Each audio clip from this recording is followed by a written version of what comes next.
This is a map. I'm going to take you on a trip. This is a map of Magna Chartae Tabula. This is a 1730 map done in Amsterdam by Comes and Mortier and by the great cartographer Guillaume de Lille. Okay, so this is Royaume de Siberia, or Tartary de Moscovie. So it's the Russian Tartary, and this is the Xinhua, the Chinese Tartary. This is the independent Tartary. So over here in this section, right above the thing, I'm going to go on to a modern map so I can show you, because this is so totally inaccurate. My father was a very great fan, believe it or not, of Genghis Khan. We went to see an exhibit in Nashville, and so he got the wild hair that we should go on a trip together. And I thought, oh, well, wonderful. On a railroad across Siberia. Now, that was not my idea of the ideal trip, but it was extremely interesting, and I'm going to give you a couple of highlights on this 1944 Russian map during the war, 1944. And over here we have an inset that shows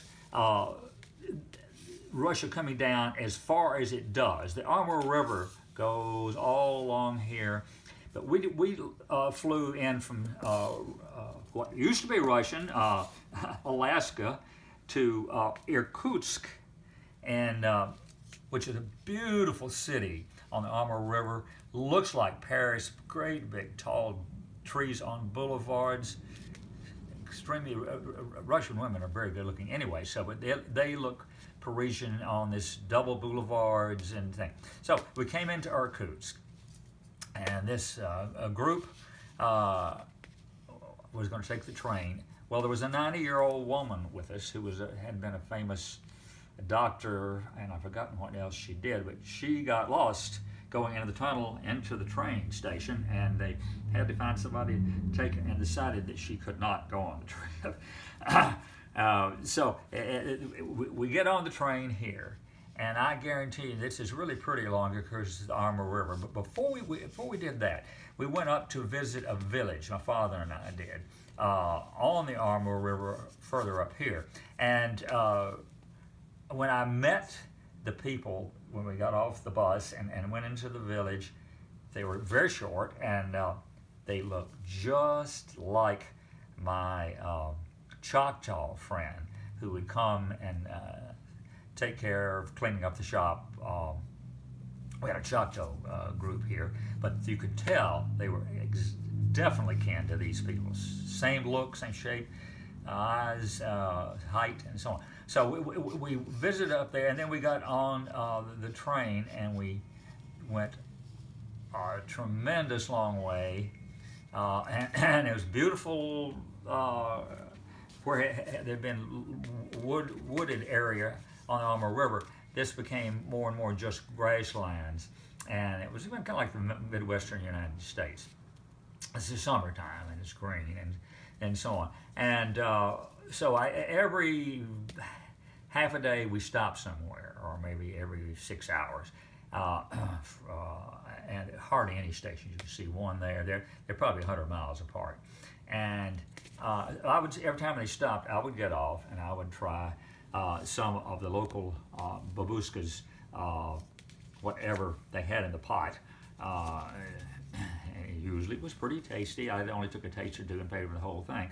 But on one of these stops, I was about to get back on the train, and somebody down at the end had some home brew.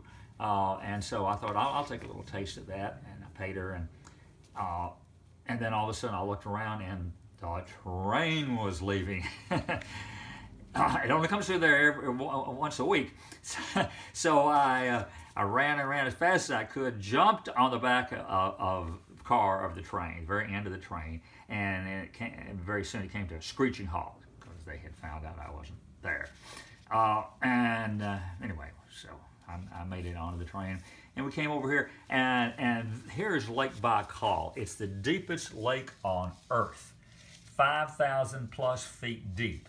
And it has porpoises, it has all kinds of extraordinary things that don't exist in other lakes. And we had Russian guards with us all the time. They were younger than me, very athletic. Didn't talk much, because they didn't speak English. But they were supposed to guard us. And we went out on a boat with the National Russian Oceanographic Society, which is strange here. A boat ride up through parts of the lake with our guy. I think there were 15 of us, and including the 2 guards. And we stopped on the beach and had lunch, and it was completely round pebbles, around and somewhere flat pebbles. And so I went out and started skipping rocks, and the 2 young Russian guards came over, and they started trying to beat me skipping rocks, which they pretty well could because they were a lot younger. And then we were laughing and having a great time. So anyway, that was part of international relations. And then we went to Irkutsk, which was not Irkutsk, that's back there. There were 2 villages right on either side, on the other side of Lake Baikal. Lake Baikal in the winter, they used to, when it froze over 10 foot deep, they would stretch the railroad tracks directly across there. But regularly it goes around the lake because it's 5,000 feet deep. And so we went on, oh man, here and here and here and here and here and here and here and here till we get over to Moscow. Okay, Moscow, you see, it's just south of St. Petersburg, which is the beautiful city. But Moscow, was it was summer, it was nice. And I was at a summer outside restaurant, and they had some kind of vines growing between us. And I sat next to a group of 4 men drinking vodka who looked like they stepped out of a movie. Yelling at the top of their voice, and I knew they were packing. They were definitely KGB.